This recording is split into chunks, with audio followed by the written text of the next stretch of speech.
किसान दोस्तों, इस टाइम लहसुन की फसल में थ्रिप्स का अटैक बहुत ही ज़्यादा देखने को मिल रहा है और लहसुन की फसल धीरे धीरे कमज़ोर होती जा रही है। किसान भाइयों, लहसुन की फसल को इस स्थिति में रखने से हमें इसका असर सीधा हमारी फसल की पैदावार और लहसुन की क्वालिटी पर देखने को मिलेगा।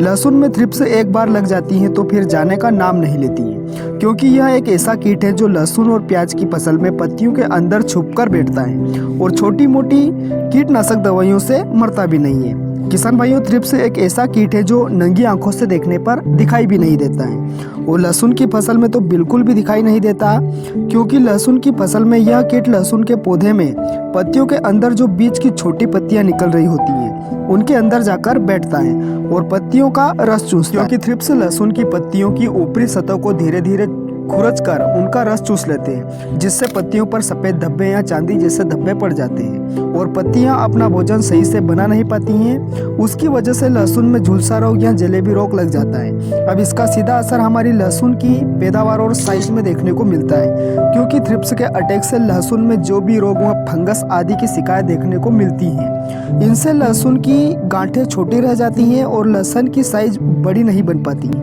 जिससे उपज में कमी जरूर देखने को मिलती है। अगर लहसुन की फसल में एक बार थ्रिप्स का प्रकोप हो जाता है तो धीरे धीरे लहसुन में अन्य बीमारियां व फंगस भी लगने शुरू हो जाते हैं। तो किसान भाइयों, थ्रिप्स को लहसुन की फसल से जड़ से खत्म करना है तो आपको सिजेंटा कंपनी की पॉलीट्रिन C44 EC प्लस साथ में बायर कंपनी का जंप इंसेक्टिसाइड लेना है। अगर मैं इन दोनों में पाए जाने वाले टेक्निकल की बात करूं तो सिजेंटा के पॉलीट्रिन में प्रोफेनोफास 40% और साइपरमेथ्रिन 4% इसी फॉर्मुलेशन में पाया जाता है, जो आपको कई सारी ब्रांड की दवाइयों में देखने को मिल जाता है। अगर आपको सिजेंटा का पॉलीट्रिन ना मिले तो आप अन्य किसी भी कंपनी के प्रोफेनोफास प्लस साइपरमेथ्रिन वाला टेक्निकल ले सकते हो।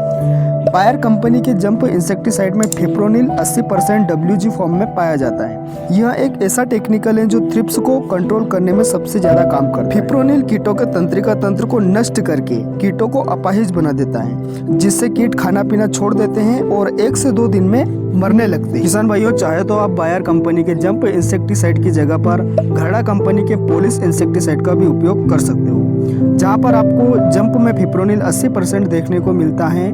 घरड़ा कंपनी के पोलिस इंसेक्टिसाइड में फिप्रोनिल 40% प्लस साथ में आपको इमिडाक्लोप्रिड 40% भी मिलता है, जो WG फॉर्म में। तो आप इन दोनों ही प्रोडक्ट में से किसी भी एक प्रोडक्ट का इस्तेमाल कर सकते हो और प्रोफेनाफास प्लस साइपरमेथ्रिन का तो इस्तेमाल आपको करना ही है। चलिए अब हम इनके स्प्रे डोज की बात कर लेते हैं।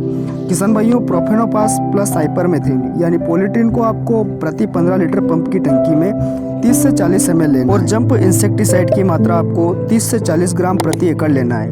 लगभग आपको 15 लीटर की टंकी में जंप इंसेक्टिसाइड की मात्रा 3 से 4 ग्राम मिलानी है और शाम के समय स्प्रे करना है। बहुत ही शानदार रिजल्ट देखने को मिलेगा। किसान भाइयों, आपका लहसुन का खेत एकदम हरा भरा हो जाएगा और लंबे समय तक आपकी फसल में थ्रिप्स का अटैक भी नहीं लगेगा। तो किसान दोस्तों, आपको हमारे द्वारा दी गई जानकारी अच्छी लगी हो तो हमारे चैनल को सब्सक्राइब जरूर कर लें, ताकि ऐसी ही खेती बाड़ी से जुड़ी जानकारी आपको सबसे पहले मिल सके।